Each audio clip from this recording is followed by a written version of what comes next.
বাংলাদেশের জনপ্রিয় চিত্রনায়িকা অপু বিশ্বাস শাকিব খানের বিপরীতে অভিনয় করে একের পর এক সিনেমা ইন্ডাস্ট্রিতে হিট দিয়ে অনেক সুনাম অর্জন করেছেন।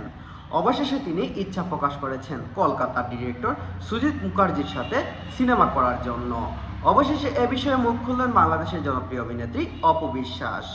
ঢাকায় চলচ্চিত্রের একসময়ের জনপ্রিয় নায়িকা ছিলেন অপু বিশ্বাস। শাকিব খানের সঙ্গে জুটি হয়ে অসংখ্য ছবিতে অভিনয় করেছেন তিনি। ঢাকায় সিনেমার বড় বড় নির্মাতা নির্দেশনায় কাজ করেছেন, দিয়েছেন ব্যবসা সফল ছবিও। তবে বর্তমানে পর্দায় উপস্থিতি কম তার। ঠিক এই সময়ে জানানো হলো কলকাতার খ্যাতিমান নির্মাতা সুজিত মুখার্জির সঙ্গে কাজ করার ইচ্ছা বা আগ্রহ প্রকাশ করলেন এই অভিনেত্রী।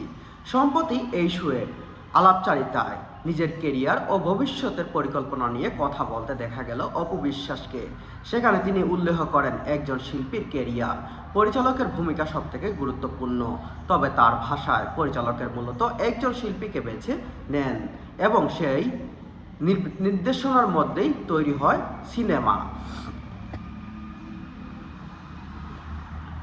নিজের এই অভিজ্ঞতার কথা বলতে গিয়ে অপু বিশ্বাস জানান, দেশের চলচ্চিত্রে তিনি ইতিমধ্যেই অনেক গুণী নির্মাতাদের সঙ্গে কাজ করার সুযোগ পেয়েছেন। এফআই মানিক, আমজাদ হোসেন, চাষী নজরুল ইসলাম এবং সুহানুর রহমান সুহানের মতো নির্মাতাদের সঙ্গে কাজ করার সুযোগ পাওয়ায় তিনি নিজেকে অনেক অনেক উৎসাহিত প্রকাশ করেন।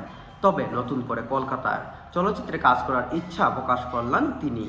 বিশেষ করে সুজিত মুখার্জির নির্মাণ শিল্প তাকে আকৃষ্ট করে। অপু বিশ্বাস বলেন, সুযোগ, সময় এবং গল্পের প্রয়োজনে যদি কখনো সুজিত মুখার্জি তাকে ভাবেন বা প্রস্তাব দেন, তবে তিনি সেটা অবশ্যই গ্রহণ করে নেবেন। এদিকে দুই চলচ্চিত্রে কাজ নিয়ে ব্যস্ত চিত্রনায়িকা অপু বিশ্বাস। একটি দুর্বার, অন্যটি সিক্রেট। এরই মধ্যে দুর্বার প্রায় ৬০%